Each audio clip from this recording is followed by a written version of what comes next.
Okay. You can say hi to me this time. Hi. Hi. Happy Sunday. Happy Sunday. Not Friday. Not Friday because you had strep. Yes. Well, actually, did you go to the doctor? I didn't go to the doctor. When I was at the point, I like fully was having so much pain for 2 days. And it was like, you know, when you get sick and you like, it hurts on one side or you have like a little bit of trouble swallowing or a little bit of pain.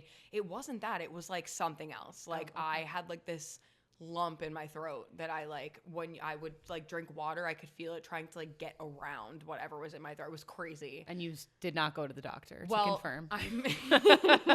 I made an appointment at urgent care, and then that morning I got in the shower and I was drinking a lot of like smoothies and soup, like hot and cold. I had a smoothie and I got in the shower and then I got out and it was completely gone from like 2 days of nothing was helping. Like for 2 days I was drinking soup, drinking milkshakes, drinking smoothies, steaming my throat and nothing was helping. And now I got out of the shower and it was gone. So I was like, what the hell? So I waited an hour and it didn't come back.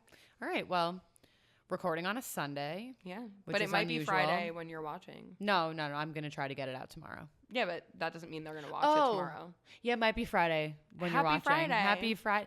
Okay. Happy Monday. Now you go. Happy Friday. No, you're supposed to happy Tuesday. Oh, sorry. Happy Tuesday. And happy Wednesday. Thursday. 1, 2, 3. Happy Friday. Not nailing it. Not nailing it. How was your weekend thus far, aside from the not strep or whatever that was? It was good. I did go out with my friend Kayla, which we just talked about. Mm-hmm. Yeah. And what'd you do yesterday? Because I know you want to talk about what you did yesterday. Oh my God. We went to see Scream, the new Scream. Seven. Which is way too, once you get past 3, just cut it out unless you're like Harry Potter. Yeah, but and so I don't have high expectations for any of the Scream movies anymore because I feel like after 2, they weren't that great. 3 was terrible. 4 was like a little bit of a comeback and whatever. But there's a formula to the Scream movies that always make them good and watchable if you're a fan of the franchise. Wait, was Madeline Klein in this one? No. Didn't she jump? Oh, that was I know what you did last summer. Yeah. Can't keep them straight. No, not that. But in this movie, Sydney was not in the last movie, the main character. Mm-hmm. She has now a 16-year-old daughter, which is the age that she was in the original Scream. Right. They had such an opportunity to make this a really great movie, and it just was not. I think they spent too much time on like trying to do little callbacks and the nostalgia. They brought AI into it, where I'm always like, stop trying to scream that you filmed this in 2025. It's like not necessary. Scream. Pun intended. I have no plans to see that. Don't. I'm not going to. It's fine. Even except for Michelle Randolph, who is Glenn Powell's like new girlfriend. She was in it? Spoiler alert, it's in the trailer. She dies in like she's the blonde who dies in the first couple minutes, I think. Oh, she was up for Tangled. Oh, was she? Yeah, she was. I knew she looked familiar. So beautiful. She is beautiful. Yeah. The reveal was all like normally the reveal of the killers, even if it's a bad movie, is what saved the movie. I'm gonna be so real with you. Again, spoiler alert. One of the killers, I didn't even know who it was. Like he took off the mask, and I was like, "Who the fuck is that?" And we were like supposed to know him, and I was like, "No, this is terrible." Yeah. The other killer, which Mom and I called in the first 10 minutes of the movie, just because it's so typecast for her to become like the crazy killer, was Courtney Cox. No. That would have been good. They should have done that. They should have done that. Hire me. Should have made it the boyfriend because it would have been a replication of the first movie. Yeah, but then you don't want to. That's like. But it still would have been better than what it was. Okay, what was it? It was the random neighbor who they like didn't know and whatever, but it was the girl from Pitch Perfect who was also in True Blood. The blonde girl in Pitch Perfect who was like. Oh. And she Jason was. Stackhouse's. Oh. Yeah. Sarah. Newman. No. Knew something. Yeah. It was her. Yeah. But when I saw that she was in the movie and she was like a new character that was random, I was like, it's her because it's so she was in You. And she played herself as twins. Right. And I don't know, I actually didn't finish Me neither. The series we went to the premiere and we watched the first episode, but it's clear like she sucked.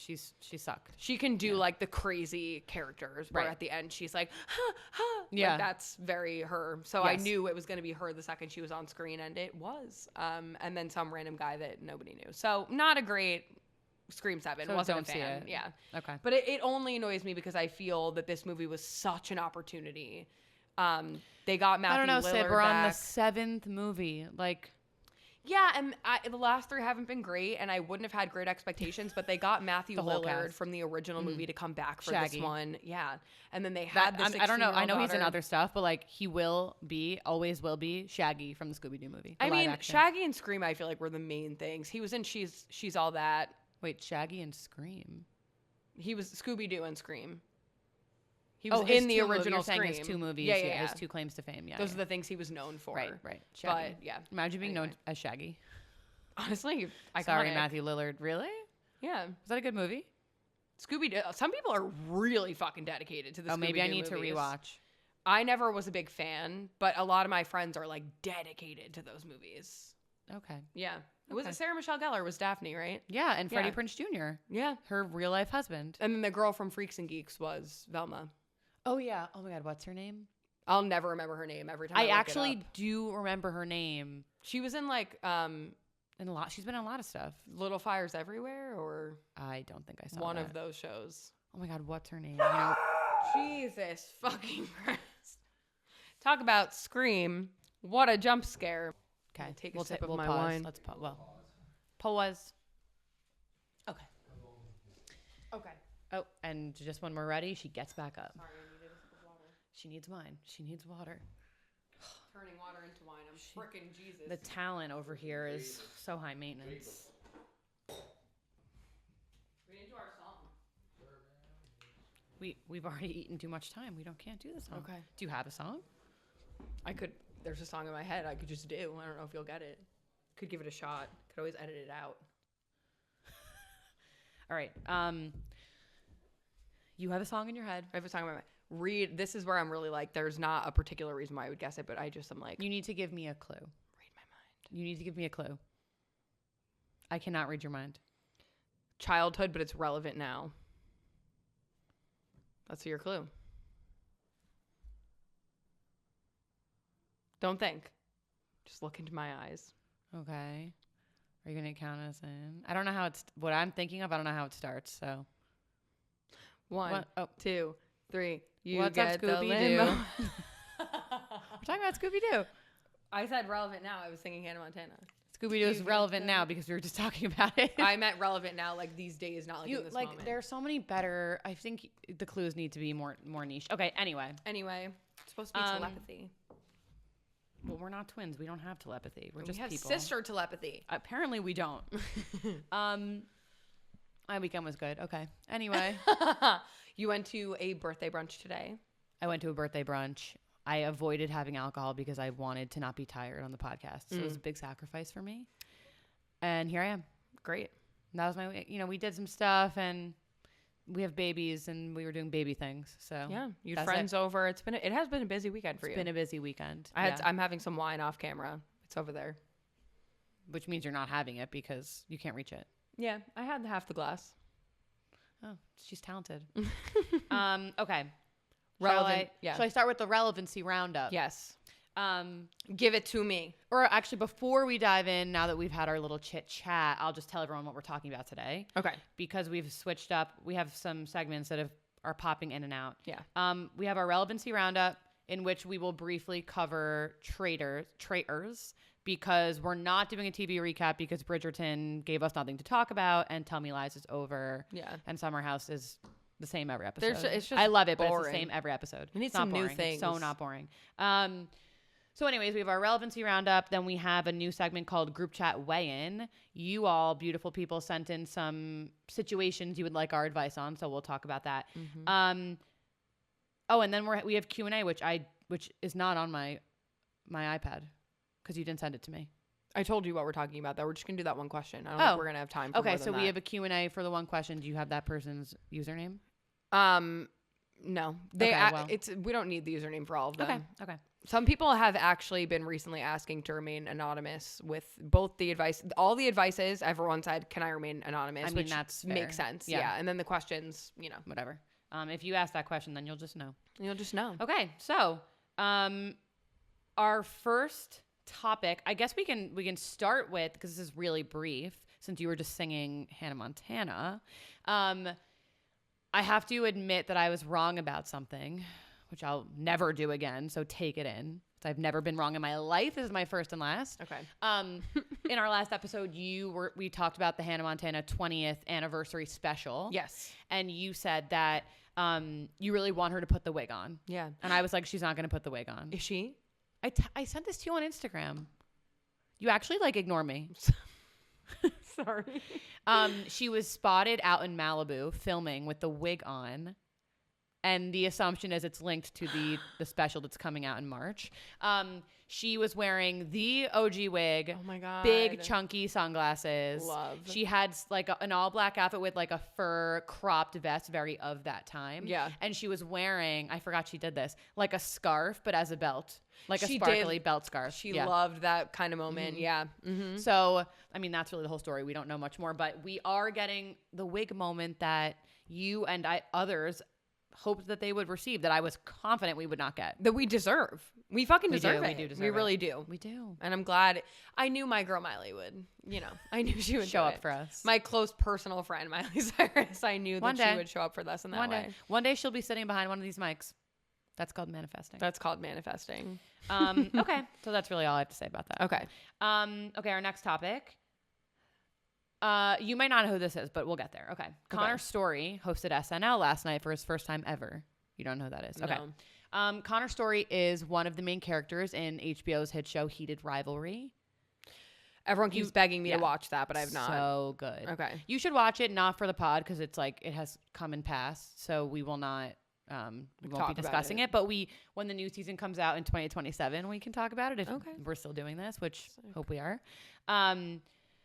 But anyways, he hosted SNL for the first time last night, which is a very big milestone in his career. He brought out his co-star from Heated Rivalry, Hudson Williams. Oh. And he was in one of the sketches where they played hockey bromance situation. Okay. And in his monologue to start the show, he also brought out the women's U.S. hockey team who just won gold medal in the Olympics. Oh.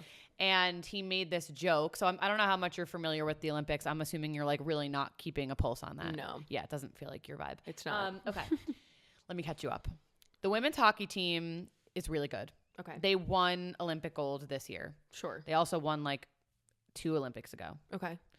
The men's U.S. hockey team is I guess, meh. They haven't won in 46 years. That was brought up in the monologue. Okay. And they also won against Canada in the final game. Oh, okay. I watched that with Dad.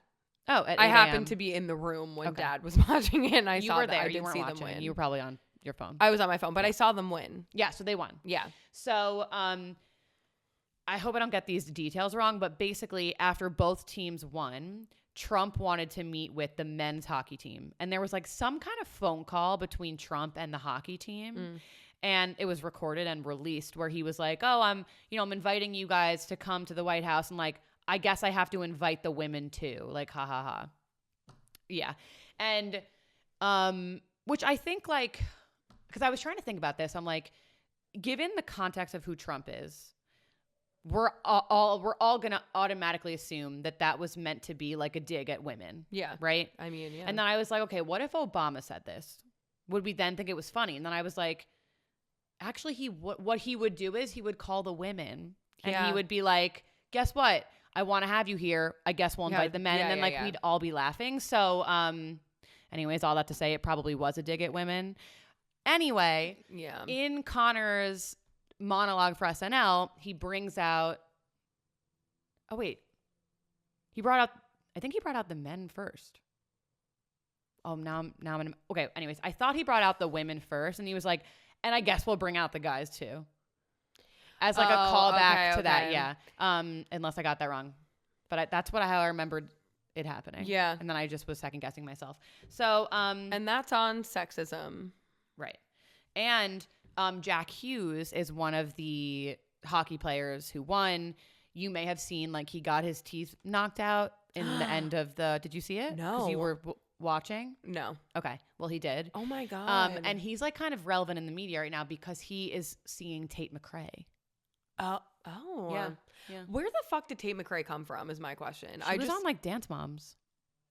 What? I don't think she was a main character, but she was a young professional dancer, competitive dancing. Oh. I think she had some cameos on that show. I wonder if she was on like the reboot of Dance Moms, because I watched the no original and I don't think So I maybe saw her the on reboot. there. She's young, so Probably the reboot. Yeah. No, I just feel like Tate McRae, all of a sudden everyone's talking about her and she's everywhere. Yeah, but I am like, where did you come from?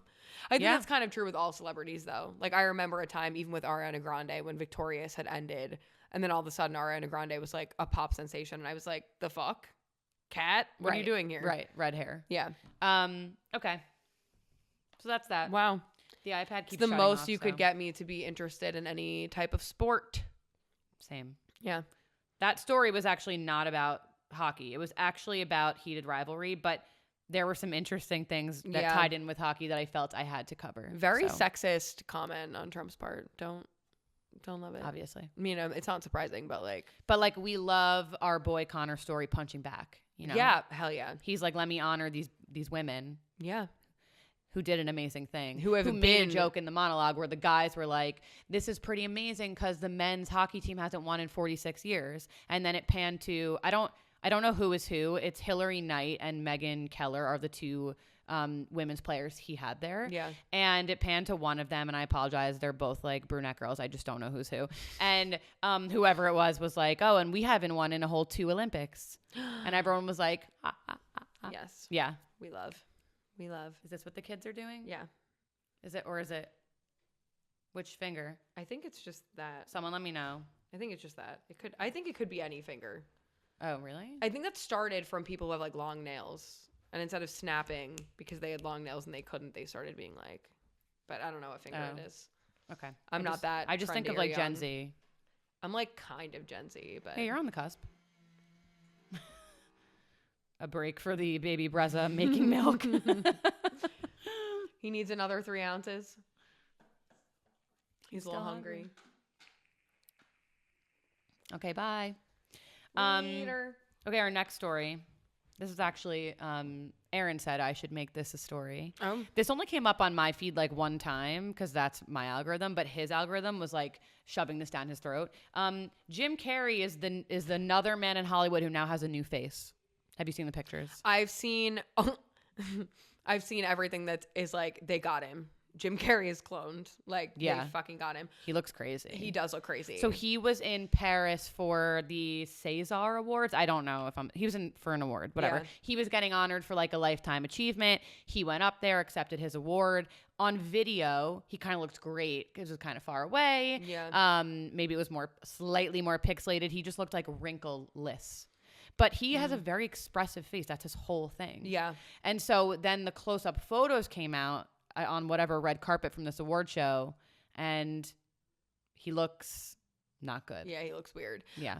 All of the like cloning things, like Britney Spears has been cloned and now everyone thinks Jim Carrey. I'm like, no, I don't think he's cloned. I just think he got way too much like Botox and filler, like Bradley Cooper, like Ryan Gosling. Like everyone's coming out here with these puffy ass faces. It's like, yes, you don't look good. No, 100% it's Botox. I don't think he was actually cloned. However, given all the things that have coming out, given all of the things that have come out in the last 2 months, I wouldn't be surprised. What do you at mean? all. What things? Just all the shit of like the Epstein files and like. What do the Epstein files have to do with Jim Carrey being cloned? Because that's some of the stuff. Like, do you have like a conspiracy theory you'd like to share with us? I should put my tinfoil hat on for this. No, but there have been a lot of people talking about like before Selena Gomez had this like life-threatening surgery where she came out.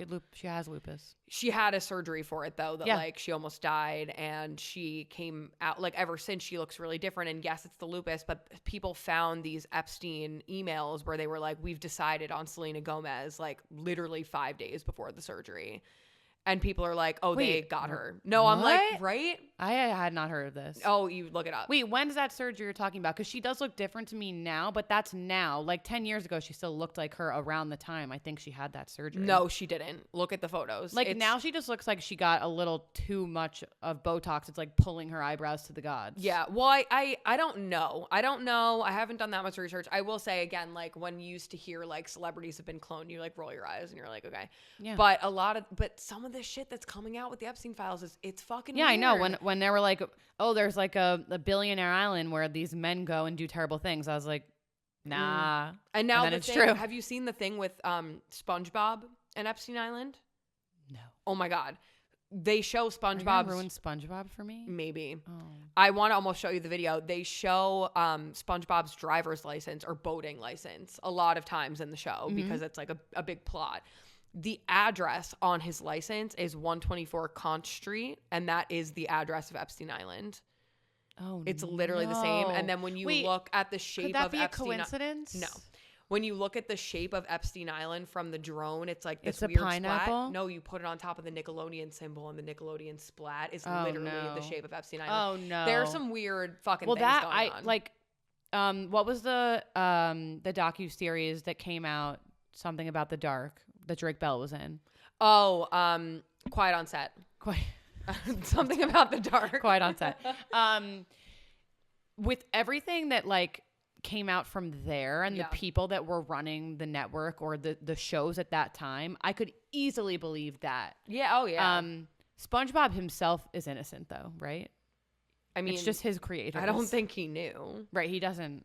He didn't make up his own address. He didn't do anything. No, he didn't do anything. He's just a him fry and Patrick cook. are just living their lives down in Bikini Bottom. Okay, just want to make sure. But like and Epstein Island is Bikini Bottom. Like that's where the island is. Bikini Bottom is a real place, and that's where Epstein Island is. Where?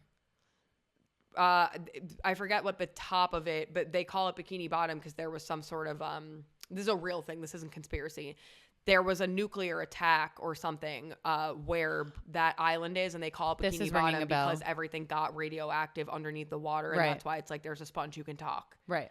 But now it's like the driver's license being the same, the Nickelodeon splat being literally, if you put Epstein Island on top of it, it fits exactly. Like it is crazy how deep this is going and all the things that are coming out in the last couple of weeks. And I saw a TikTok of people are going down. Oh yeah. Oh, people in Hollywood and are Prince scrambling. Andrew was fucking arrested. Yeah, but we all knew he was guilty. That's fair. But like it's crazy that we're living also, in a he was arrested on like a technicality.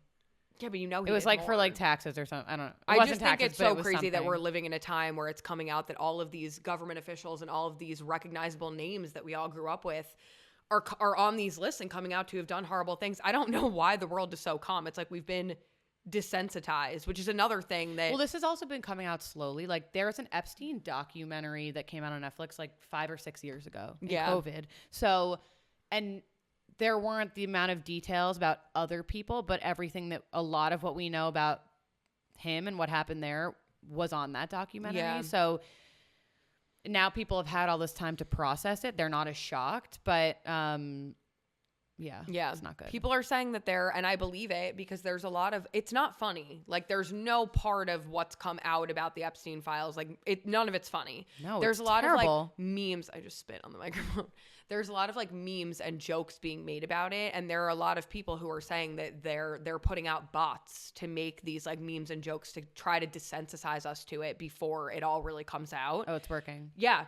Like it's the fact that we're all so calm about it and there's not like fucking rioting in the streets knowing that like half the people that are running our world and running Hollywood are involved in this type of like evil shit. Yeah. It's so insane. Like everyone's reading the files and talking about it, but there's like, what are we doing? We're all just like sitting, like nothing's happened and it is crazy. What are we supposed to do? I don't know, but more than what we're doing, I feel it's crazy. Should we go to the island and burn it down? It's already gone. A hurricane hit it, so like it's like destroyed. Oh really? Mm-hmm. Good, great. Not that it matters because Jeffrey Epstein is dead. No, I know, but my point was like, what should we be doing? I don't know. I just am saying we're using our platform to talk about it and make sure everyone knows. And that's called using your power for good. Yeah. So we are doing our jobs. It's not like there's something more the world should be doing. I just think that we have been desensitized to it and it is prevalent in the fact that the world is just so calm with all this information coming out. Like it's been coming out slowly and we've been almost prepared for it. And there have been a lot of jokes in Hollywood about these types of things. And that's where the Jim Carrey of it all comes in because I forgot how we got here. Yeah. He's been warning people just blatantly out in the open for years, like about Epstein. Oh yeah, he accepted an award like 10 years ago, and he did this whole speech about America being a great nation, and then said great nations don't kidnap babies, don't human traffic and sell humans and whatever. And he went on Jimmy Kimmel and he was doing like the Illuminati sign and being like, For real, like for years, the government has been hiring talk show hosts and actors to try to distract you from what's really going on. He said that to a talk show host. Yeah, and they put in laugh tracks, and people who were in the audience that day said that it was silent. I do remember seeing that. Yeah. It's hard because when someone comes out and like says something that kind of sounds insane, you write it off. Yeah. And also it's Jim Carrey, who's known to like be funny and kind of say insane things and whatever. So I think a lot of people didn't pay attention to it. But also, I think he like went off the deep end a while ago, but this is probably why. Yeah. Yeah. But yeah. Anyway. I don't need my iPad for our next topic because this is leading us into our Traitors recap. Rob Roush has won the Traitors. Woo! Shocker. Yeah. And before we started recording, you were like, I have so much to say. And I was like, I have nothing to say because we knew that this was coming. It happened exactly how I thought it would, aside from, spoiler alert, obviously, aside from Eric being banished. That came into play a little later. Yeah. I was a little surprised by it. I kind of felt bad for him. But other than that, everything else went down pretty much exactly how I would have thought. Yeah, I think if there was a part of me that hoped that Maura would listen to Johnny and Tara, who were literally saying to her, like, it's Rob and Eric. Yeah. And I think that's why she feels so stupid, because she banished the two people that literally fucking called it. But just the look on her face when he says he's a traitor. I know, she's shocked. You're a traitor? I'm embarrassed. Like, I felt really bad. Thank you. Scottish, not your accent. Irish. She's Irish, right? Great accent. Thanks. You do that well. I do. The only accent that I actually can do and like speak in full is sentences. Australian. We know. Yeah, don't roll your eyes at me. I can do it. We know. Yeah. I'll let you know when that's relevant. It wasn't relevant on episode 1. It's not relevant today. One day, if the audience demands it, I'll do the Australian accent. If they do a reboot of H2O, I hope they call upon you. Oh, me too. I want to be a mermaid. I'll learn how to swim better. Yeah. I feel like you don't really even need to swim. It's hard when you put the tail on you, though. How much swimming are they doing? You have to do a lot of workouts because when they have to film you really with the tail and it's heavy, so you have to have like a really strong core. 'Cause you can't use your legs. Right. You have to use your legs like one thing, but you can't kick. I just assumed there was some like movie magic happening there and they weren't actually swimming with tails on. I mean, you're joking, but I've watched the making of H2O and the behind the scenes. And they really do put them in the water with the tail on. You have to have a lot of core strength. Okay. So, but I'm here if you need me. She's got a sick Australian accent, apparently. I do have a sick Australian accent. But no, I just did really feel bad for Mara. She was like, I think I'm just in shock. And I was like, no, Mara, I'm so sorry. Yeah, I felt bad for her. We didn't watch the whole reunion. We only got through like the first 15 or 20 minutes. But I thought by the time she had actually even in the like confessionals later on in the finale, by the time she had kind of composed herself, I thought she had a really good like tempered reaction and was like, I was in a state of shock, but I would have done the same thing and like happy for him. No, she was a great sport about it, which I really did appreciate. I like Mara. Mom doesn't, but I really like Mara. I love her. She had a great attitude about just the whole putting thing. Mom on blast. I mean, I said it in a different episode. I know. But yeah, she had a great attitude about it. But it's a tough blow to take. Like, you just blindly trusted this person and her face just dropped when they said it. I felt awful for her. But good on Rob. He did celebrate alone, which I felt like it is depressing to leave the castle and have the champagne celebration by yourself, but it's what you deserve because anyone who could have been out there with you, you fucked them over. So I also think like he enjoyed that.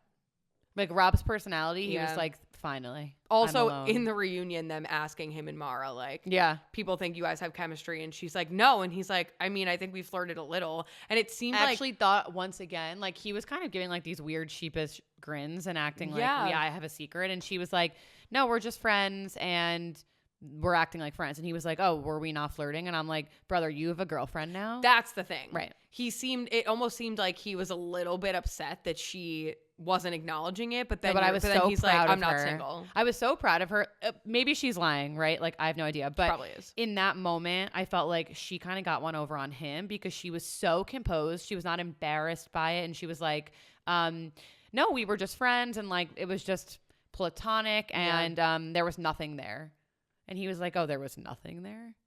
Yeah, bitch. He did have his arm around her in the helicopter. So it was giving Bachelor. There was I'm one. Like, okay, final rose date.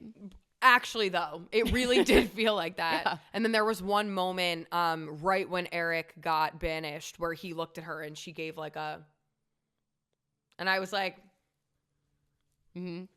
Yeah, but because they had like a pact to go to the final That's together. not what the look was.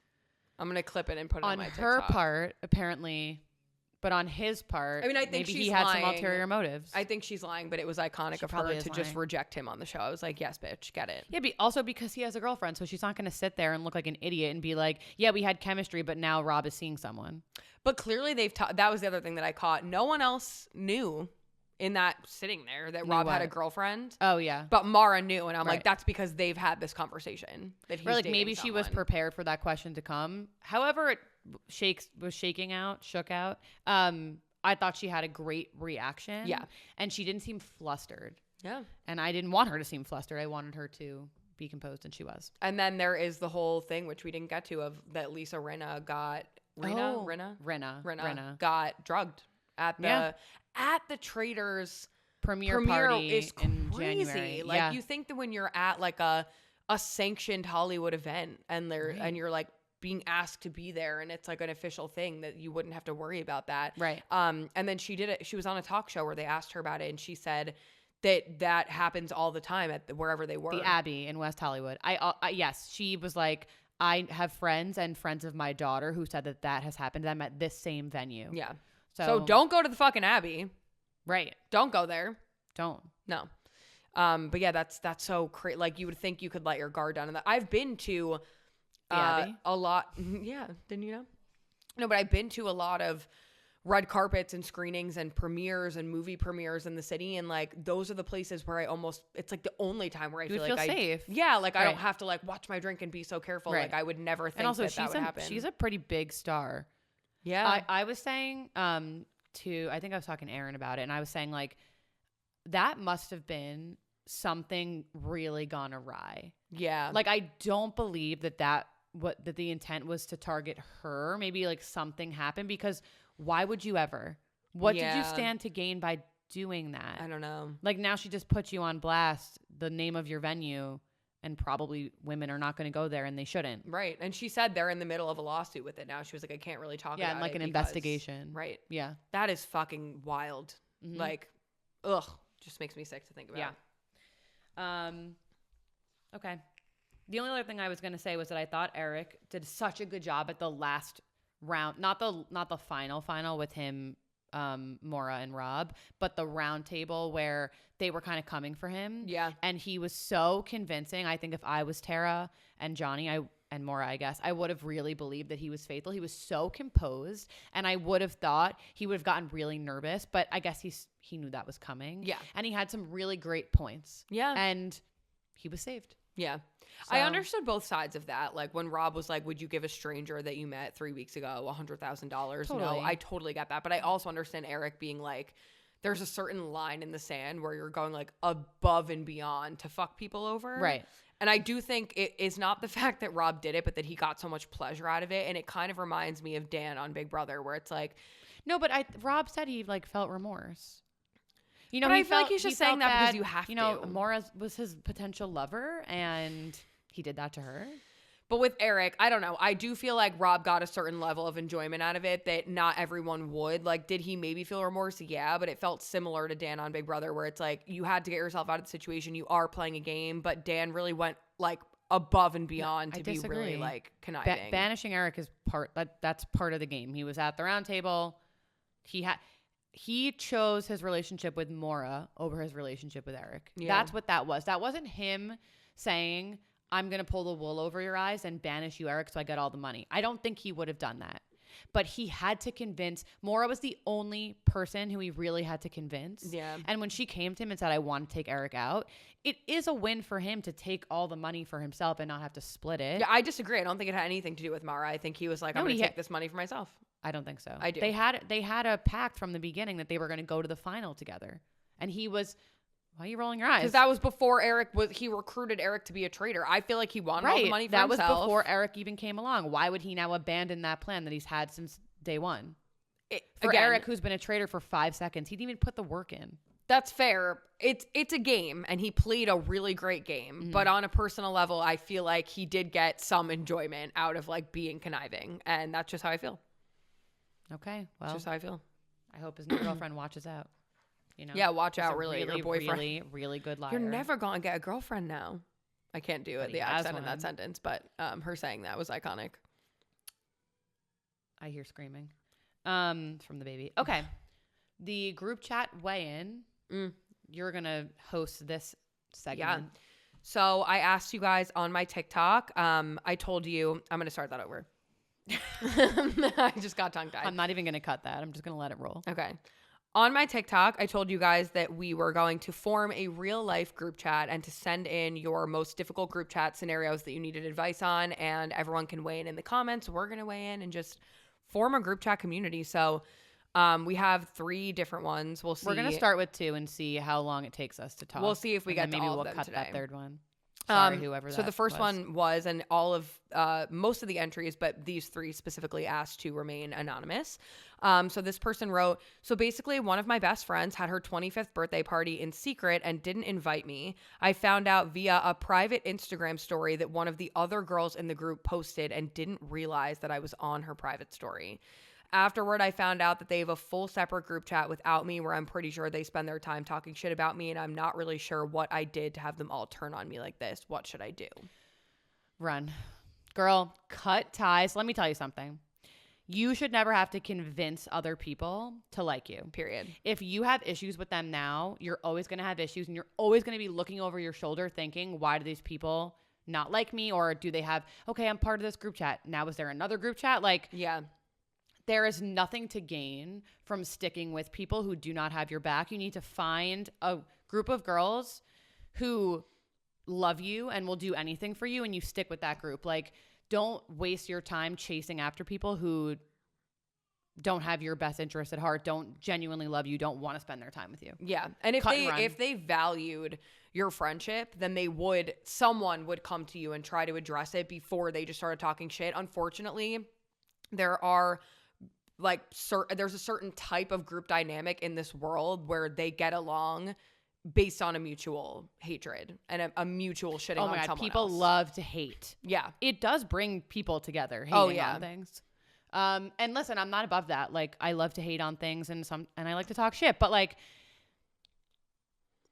I don't really know where I was going with that. I like to talk shit, but yeah, I would cut ties. Yeah. And I would just, if you have other friends from other walks of life, I would lean into those friendships that are worth your time. You're not going to get anything out of this. I will say, I think if you felt like you needed some type of closure and there's one girl in the group who you feel closer to than the other ones, I would maybe go to her and be like, I have noticed a shift. I've just noticed, I feel like you guys are not really wanting to include me as much. And I'm just wondering, like, is there a reason? Is there something that I did? And the feedback might not be valid. Like, they might give you something that you did and you might be like, they'll okay. probably lie because they're never going to say to you, we don't like you. They're going to lie, and then they're going to continue to scheme behind your back. It's not worth your time. You're wasting your time. That's my thought. A group of girls who bonds over their hatred of you is just not, those are not your friends. Yeah, no. Yeah. Whoa.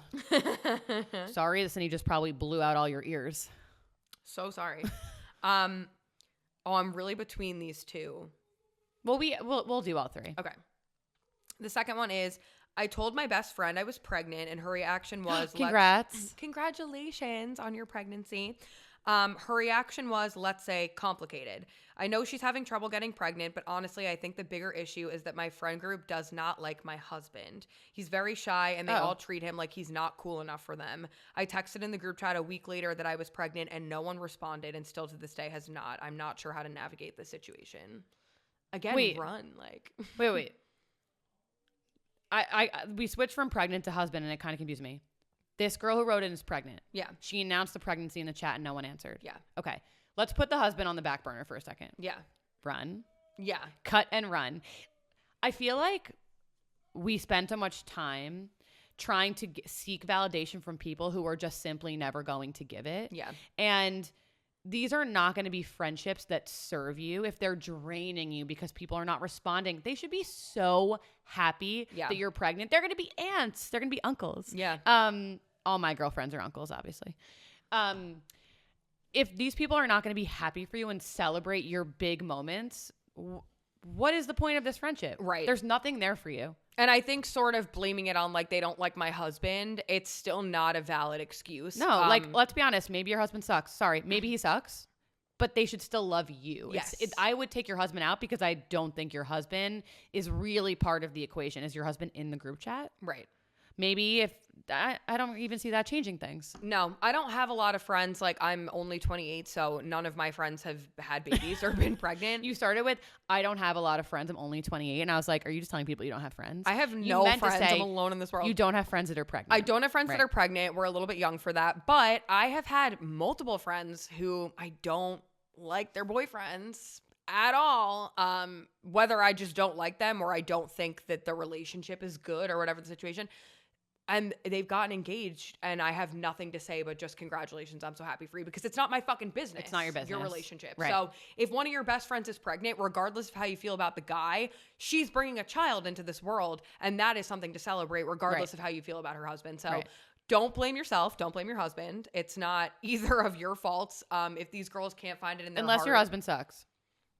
Then let's take a moment of self-reflection and now have your baby go find a mom group of people with other babies and just make new friends and like keep your husband out of it. Yeah.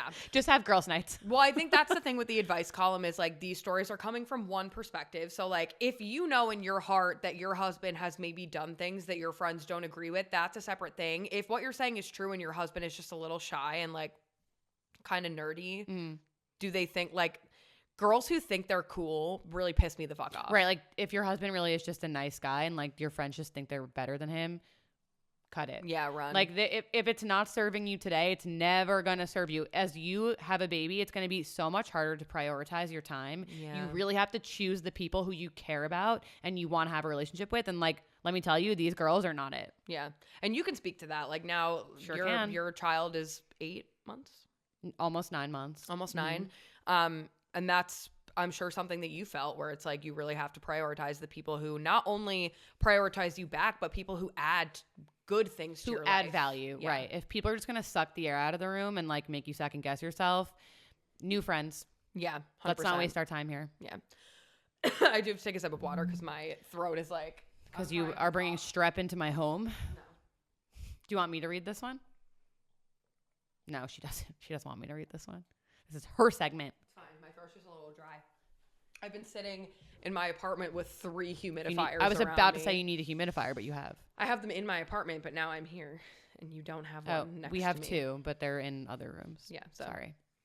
It's okay. This one I really feel on a personal level, and I know you will too. And I also know that there's someone that we both mutually know who really fits this category. It's a very hard situation to navigate. Okay. I'm scared. There's a girl in my group chat who just won't stop talking about herself.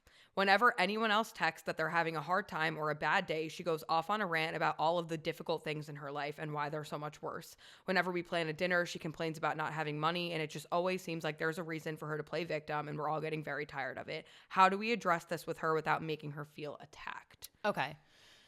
Yeah, I would say this is universal. Like, I think we've all had people in our lives who at times, whether they're going through something or that is just their personality, don't know how to do anything but speak about themselves. I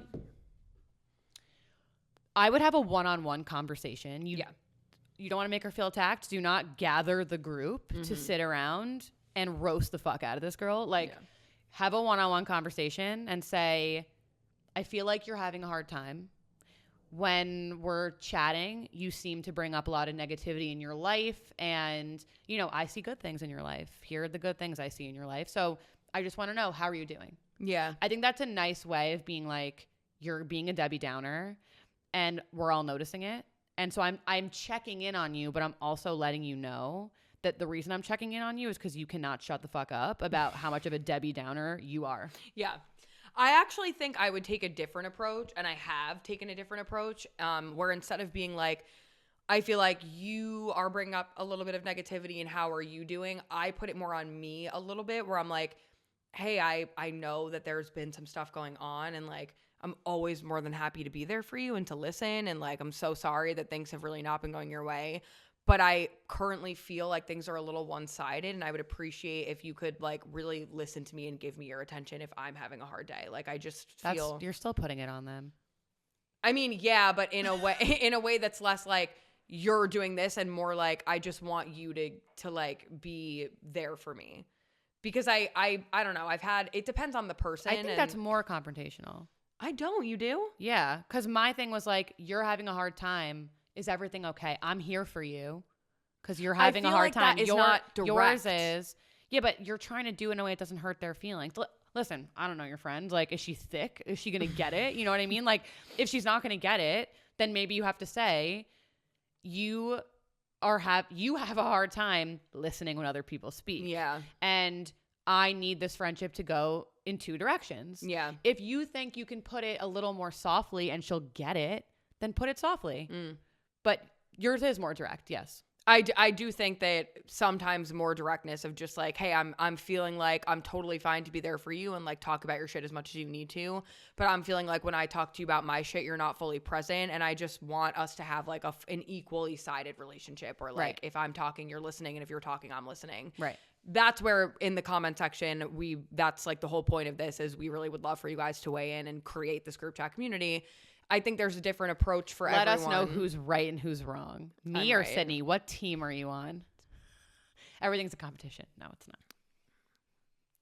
No, it's not. No, I'm just kidding. It's not.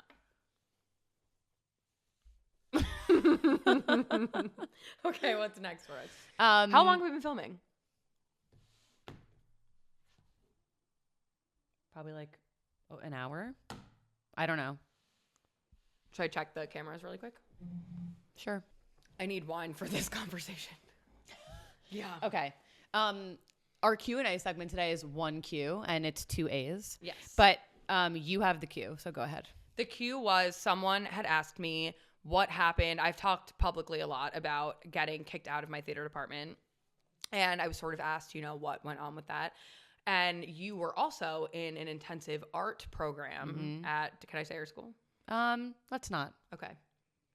You were in I'm sure people will find it if they really care, but I don't think anyone cares. So like, let's just not give away information for no reason. Yeah, true. I'm sure it doesn't matter, but whatever. I think you can start with this. You were in an intensive art program and you go ahead. I remember a lot of this story, but I was really young also when this happened. So, you also were I was a sophomore in college.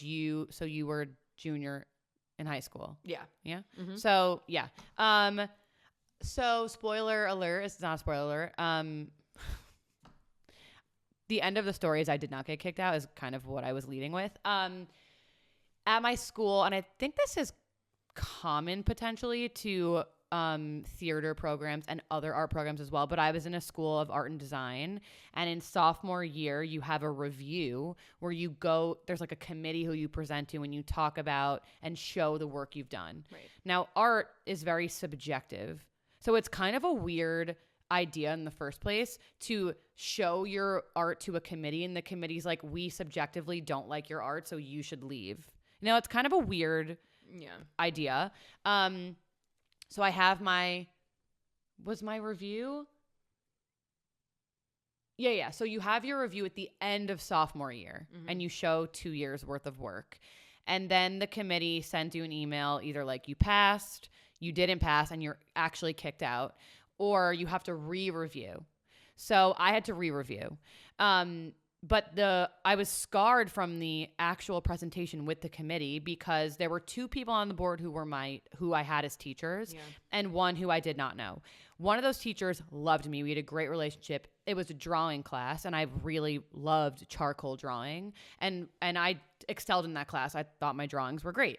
The other one was like, it was one of the first classes I took my freshman year, and it was during rush. So this woman clearly had a stick up her ass about sorority girls. And once you get into the sorority, there's like a day after you get in where you like have to wear your letters to class. Yeah. I mean, have to. You want to. You're excited and everyone's doing it. You have like your recruitment t-shirt, whatever it is. So I'm wearing my letters and she like makes a snide comment about how like sorority girls, and she just didn't like me, and she made a lot of comments in that class for that whole semester. Yeah. So now it's 3 semesters later. I haven't had a class with her in a year and a half, and I do my review, and at the end of the review she says, I will never forget this. I wish I was like recording because it has nothing to do with my art. She was like, maybe if you spent more time with your colleagues in the art school and less time with your sorority sisters, like we wouldn't be having this conversation. Ugh. Like, what a bitch. Yeah.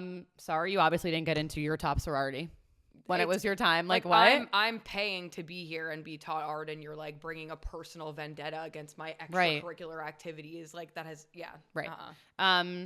It has nothing to do with you. Like it didn't impact my art, and I think I got an A in her class too, which is like, what? Yeah. She just, whatever. She was an asshole. So I had to re-review, which meant over the summer I had to work on some other art projects, came back in the fall, or August, whatever, for junior year, did another session with that same committee where I presented what I made. And she was still kind of hard on me. But I ended up passing and I did not get kicked out. But I then had like so much disdain for the art school at that point. Yeah. I switched from that being my constant. You can do like an art major where you're concentrating in art. So majority of your, let's say 70% of your credits are art and 30 are like general academics. And I switched and I made my concentration like not be art. So it was a BA instead of a BFA. Mm-hmm. And then I minored in creative writing because I loved writing, and those teachers were wonderful and lovely, and I had a much better experience in those other classes. So yeah. Moral of the story is like people are going to be, even at you're a child, you know, you're a teenager and there's like an adult woman sitting in the room judging you and like going to make life hard for you, and everything happens for a reason. I was way happier doing most of my stuff outside of the art school, and it was fine. Yeah. Life goes on. And now I have a job that has nothing to do with art, writing, or like anything else. So yeah.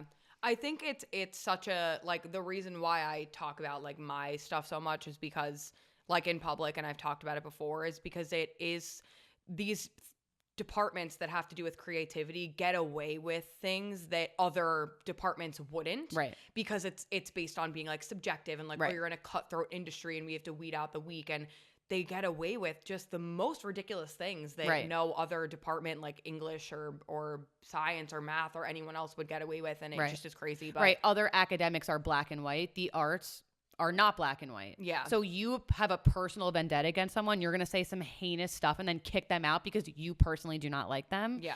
They do get away with heinous shit. Yeah. I agree. 100%. And I think it's all in the last like 5 or 6 years has been starting to come out, like a lot of the things with these really toxic departments. Right. And my story is very similar. I mean, you weren't living at home when mine happened, and I know you know some of it, but I had my teacher, I don't give a fuck, his name was Dave. I won't say his last name, but whatever. Mm-hmm. In my department, the way it worked was you had one teacher for the first full 2 years. And then in the third year, you started to branch off and take other classes. But for your first 2 years, it was this teacher's opinion solely that there's no checks and balances. Right. That's a crazy way to do things. It was just this one guy's opinion that was whether or not you got to stay in the department. And I wasn't in a cut program, because there are cut programs where, you know, going in, you might get cut after sophomore year. That was not the case. There was no reason for me to believe that would ever happen. Mm-hmm. But this one teacher, it was really known in the department that he would pick 2 kids every year to pretty much terrorize. And when I was a freshman, I remember who it was in the class above me, and him just saying awful things to our class, to the freshman class, about this upperclassman who wasn't in the room. That's wildly inappropriate. Yeah, really insane. And he had this weird bond with me first semester. We related on things. It turned out that he was an alcoholic, and we found out that he was very much drinking during class. So I think a lot of the over-the-line things and a lot of the comments he would make, a lot of it came from that. Yeah. But we had like a bond the first semester, and I felt like he really did like me, and I got A's in his class. Mm-hmm. And then as it went on, I don't know what changed in his mind, but he just really started to make these horrible comments about my weight. And my Tourette's was really bad at the time, where I've gotten it under control now. He would make comments about my Tourette's and in front of the class. So a lot of my class saw it, but I think the thing that a lot of my class didn't know, and so not a lot of people understood what happened and why I got kicked out, was there were a lot of moments behind the scenes when maybe no one was looking, smaller moments where he would say really over the line things to me. Like one-on-one or just in the class with people, but it was like he would email me and be like, come to my office, and then would just like fucking tear me apart and like be like, I don't know why you requested to sing this song when you're fat. The hell? And I was 17 in my freshman year. Like, I'm young for my grade, so I wasn't those who can't do teach. And this man was bitter. He was bitter. Yeah. But he also was a really... Wait, by the way, sorry, because like a lot of teachers are actually lovely. Yeah. I only mean that about him. Yes. No, I mean, I had a lot of teachers who were great. Like, it is a known thing in theater that there are a lot of teachers who are bitter because they didn't have success in their careers and they try to tear the talented students down. That happens. I don't know if that's necessarily what was going on here, but I had really low self-esteem. I was plus size. I had no confidence, and he was really fucking sadistic. Yeah. And a lot of students have written letters to the dean about him. Like, there's been a lot that's come out since I've graduated about him as a teacher, but at that time, it quickly went from these little digs to like fully him terrorizing me. He would come to my job in the morning where I had an on-campus job, and he would come to my job.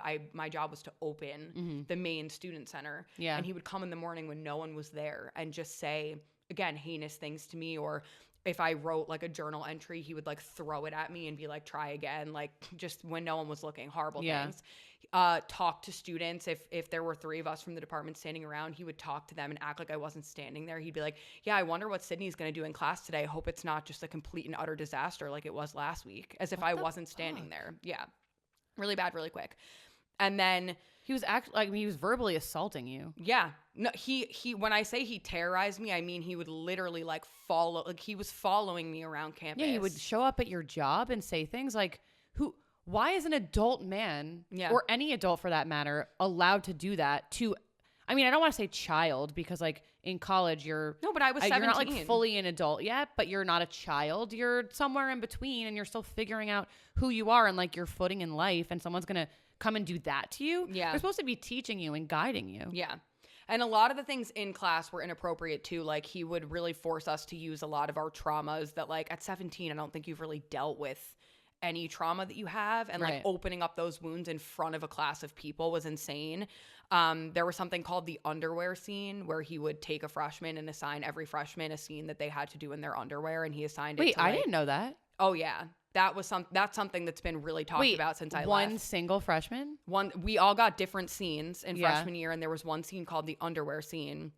And in my year, he assigned it to this specific, like, very innocent, very shy girl who was, I don't want to like start exposing her shit, but she was very like reserved in that way.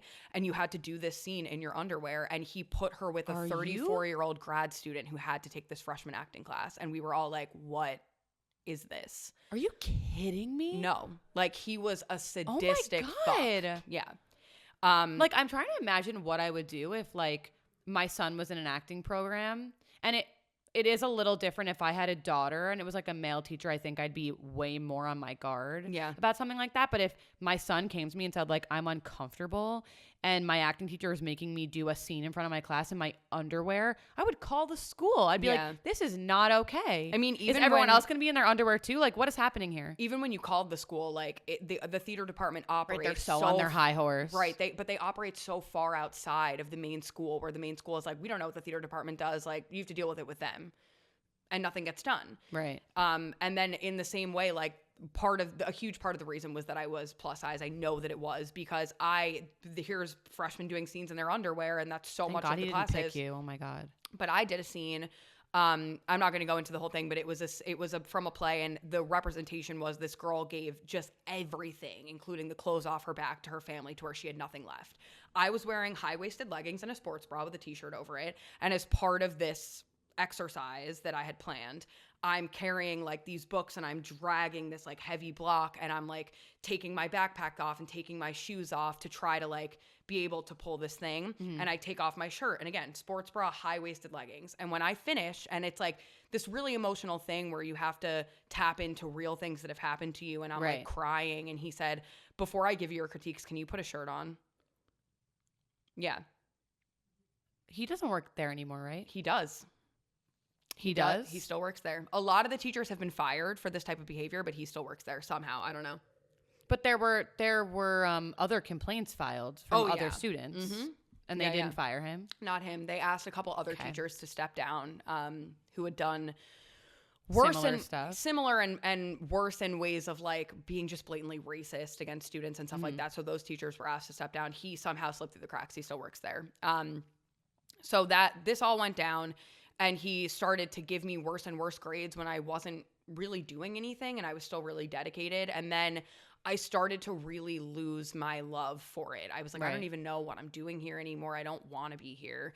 And in sophomore year, it was dreadful to go to class every day. Like, what am I gaining? I'm not learning anything. I'm just being attacked. Yeah. And you would write journal entries about personal things, and then he would throw them at you during class in front of everyone. So it was like you wouldn't know what you were you were walking into class and basically waiting to be terrorized and embarrassed in front of everybody if you were not one of the favorites. And I started to just dread everything that had to do with theater. My core class grades were better than my theater class grades at a certain point. Right. And you always hated academics. That's really saying something. It's really saying something. So, and this was the really evil thing, in my opinion. In the middle of sophomore year, we did our finals. They waited until literally like an hour before Dad was supposed to pick me up from campus. Like I finished for like December break. Yeah, I finished all my finals, all my papers, everything's done. Now the whole class is like ready to go, like have a glass of champagne and then like leave for break. And everyone's like, oh, okay, first semester's over. As I'm walking out of the theater building, done with my last final, they call me into the office and tell me I'm getting dropped. And I felt like that was... When you say they, it was him and other people, or it was just him? It was him and the head of the department who had never met me.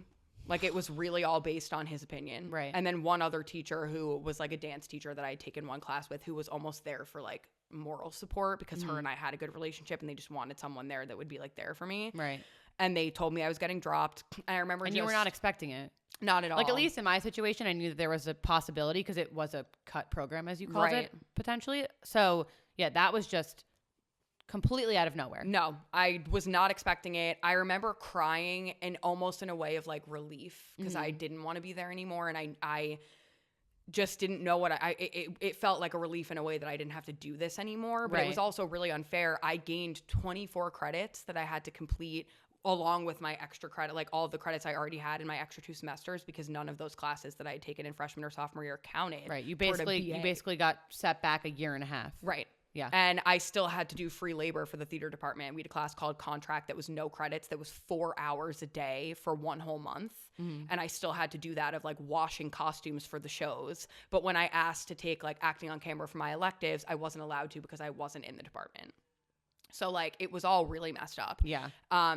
And the rest of my college, it was still him playing mind games with me and making me think that there was a chance for me to be let back into the department, and sending me these emails like, I still believe in you and come to auditions, and then I would, and nothing would happen. And one of the biggest things was in sophomore year when we did auditions, everyone auditions, there's 5 shows that go on at one time, and all the directors are in one room. And I was the only person, this is where I'm gonna like start to get emotional, I was the only person in the entire department that didn't get a call back. And it was such this like public humiliation because everyone knew. Everyone like saw that my name wasn't there. And then when everyone stayed to do their callbacks, I had to leave and go back to my dorm. Yeah. And I had a friend in that room who was doing a thesis who told me later that it was him. Like there were 2 directors that wanted to give me a call back, and he was like, no. He was like, I don't think that she has what it takes, and I don't want you to call her back. So it was like extremely, extremely targeted. And the rest of my college was like me trying to play catch up with these credits that I didn't have time to take all these classes, and then the theater department's still making me do these weird things for them. Like it just sucked. And I have never been like just so depressed, like just so sad in my life because Yeah. I had just never really felt like I fit anywhere except for theater. Right. And now that and had then been they took taken. that from you. Yeah. And I remember one of the most like sad things was when mom got us tickets for Hamilton, which you remember. And like I couldn't even sit in the theater. Like it really just this thing that I had loved my whole life had just been fully ripped away and like and ruined for you. It Yeah. ruined. I do remember because you and mom have always shared this love of Broadway. Yeah. And I do remember you like really vehemently denying the opportunity to go to any shows with her. Yeah. Because they had really ruined that for you. Yeah. And you couldn't enjoy something you would have otherwise loved because it just reminded you of your experience. And I with felt this teacher. bad because I was being like mean, like she was so excited and I was being mean to her the whole day, but like watching these people on stage and knowing like I'll never have that, not because I tried and failed, but because like I just can't even imagine going back to that space. And I just equated my department with the entirety of like the entertainment field, and I was like I'll just never have that. And I felt so rejected by that community that like going to any of the I couldn't watch American Idol, I couldn't go to any Broadway shows, and it like just fucking ruined me. I've never been like so lost. And then just to think back and remember that like when it started I was 17, you know, and then when during COVID, when I was teaching, I think that was when it really hit me, when I had kids who like maybe were annoying or like were really attention seeking. And I was like, I would still never treat them that way. Right. Like there's nothing that I could have possibly done to deserve that from a full grown man as a 17-year-old girl. Like it just was fucking crazy. And that's something that really has to change. Like that's why I talk about it, is because it does have to change with these departments of just getting away with murder and calling it like weeding out the weak and saying it's subjective. Like you're abusing teenagers and that is what it is. So if there was someone in a similar program right now who is struggling, what would you say to those people? I would say don't be afraid to walk away. Like it doesn't define your career or your path. I mean, look at you. Yeah. Like I was able to do it on my own, and it also like my department, a lot of the training was fake. It was things like not methods that are taught across the country at theater schools. We were learning this method called Suzuki. Ever heard of it? Bet you haven't. It's not fucking real. You talk about that a lot too. I remember. I do, because and I think that was one of the initial things was like I didn't drink the Kool-Aid, and so they had it out for me because I was like, what the fuck is this? It was a martial art. You were skeptical of some of the stupid shit, and they were like, she's not buying it. We're annoyed. Right. Like Suzuki is a martial art that the head of my department decided to turn into an acting technique. And then they literally brainwashed us. Like I'm still friends with people from the department, and we all agree how crazy it was that we genuinely believed that if we didn't learn this made up method that no one who's successful has ever learned, that we had no chance at being successful in the industry. And then I was like not allowed to take certain classes because I didn't take Suzuki. Right. And like, it was just crazy. So I would say don't be afraid to walk away. Like, there are people that don't go to college that find their love in theater. And if you are in a department and you love it and it's really giving you something, great. Go through the training. A lot of the training is useful. I do still use some of the training that I got my first 2 years. But if it's ruining your love for the reason why you're paying to be at a school, don't fucking do it. And that was the big thing, was like mom and dad put themselves out to put me in that school that was really expensive for me to be like treated that way. Right. And it just sucked. Like, yeah, it took me a long time to bounce back from that. I'm like amazed that I even got to this point where I'm back in this field. Well, it is the same and it's different. You had a love for creating content that was on your own. Yeah. In a format that didn't exist when you were in college. Yeah. And you were able to find your way back to acting and singing and all of that on TikTok. Yeah. And now there are doors open to you back in the like original industry that you always hoped you'd end up in. Yeah. But certainly not by using Suzuki and being on Broadway. Like, yeah. And I will say, like, a lot of people who are successful in the industry are just lovely and really open-minded and want the door to be open for you to come in. So the things that they try to tell you in these departments and in these acting classes where it's like nobody wants you and they're going to be horrible to you and you have to develop a thick skin, like, you do have to have a thick skin because there is rejection, but like people don't treat you that way. It's not they true. Shouldn't.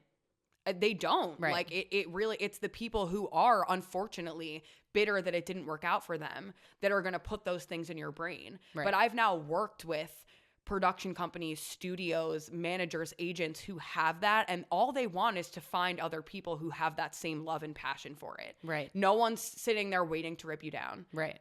It's bullshit. It really is fucking bullshit. I deserve wine after that. I remember writing the letter when we all wrote letters to the dean about the different, during COVID, my whole class came together and was like, we were brainwashed. We need to all like write letters to the school and out these teachers who did these things. And I didn't write a letter, and someone from my class came to me and said, we need you to write a letter. Like, we all remember, and you are referenced in so many other people's letters. Right. They need to hear from you directly. Yeah. And it was really hard for me to write it. Yeah. But I did, and I now will just, no matter how like frustrating and angering it is to talk about it, I will talk about it, because people need to know that it's not the end all be all what these fucking college like teachers will tell you. Right. And that's it. And you had clearly the same experience. Like, yeah, I had teachers who were lovely, and it just so happened I had a teacher who was not lovely, who my fate was in her hands. Yeah. And that's unfortunate. Yeah. And you had the same thing. Yeah. So I know there were teachers. Not all teachers of the arts are bad, but the ones who are, why are you looking to tear down a tween? A tween. I don't know what to call it. I mean, that's why adult. I was a teenager. Yeah. Like, that's what you can call it, a teenager, because that's what I was. I know there were lovely teachers in my department that I never got the chance to work with because I was removed quickly. But I had, even like when I was younger, like Steve. Yeah, Steve. Mr. Stephen J. West, who I know watches this. He was the best teacher I've ever had, and was the opposite of all of those things. He should be the head of a theater department. He really should. He'll be in all of my acceptance speeches in the future. I really wouldn't. I would not be here if it wasn't for him, because he gave me a light in all this like dark fucking shit. Yeah. Yeah. Well, thank you for sharing that. Thanks. It was therapy. Heavy for you. Yeah. I know. We're not a crying family. We don't like cry. And I'm not like gonna blubber about it, but when I think about, especially mom, when I think about mom like being so excited to go to Broadway and me like having to kind of reject it makes me sad. Yeah. Because I'm like, it is sad that I ever was in such that place that it affected me to the level where it was affecting my relationships with other people too. Right. Yeah. Right. But that's that. You're beyond it. Clearly. Thriving. Yeah. And that was our only cue, because we knew we had 2 long A's. Yeah. Mine was particularly a long A. Well, it's a long story. It's a long story. Yeah. And that's only half the story of inspiration. Yeah. You know, like when things are like not going right, or like it's hard, people are struggling, and everyone loves to be like, well, like Michael Jordan was, I don't even remember if that was him. Michael Jordan wasn't even, he was like removed from his like varsity basketball team. Like, he was cut. And then he came out to be this like amazing, you know, all-star player. Yeah. And for a lot of the people, like, that's not always the case. Like, sometimes you're cut because like you're just like maybe not that good at basketball. Yeah, it happens.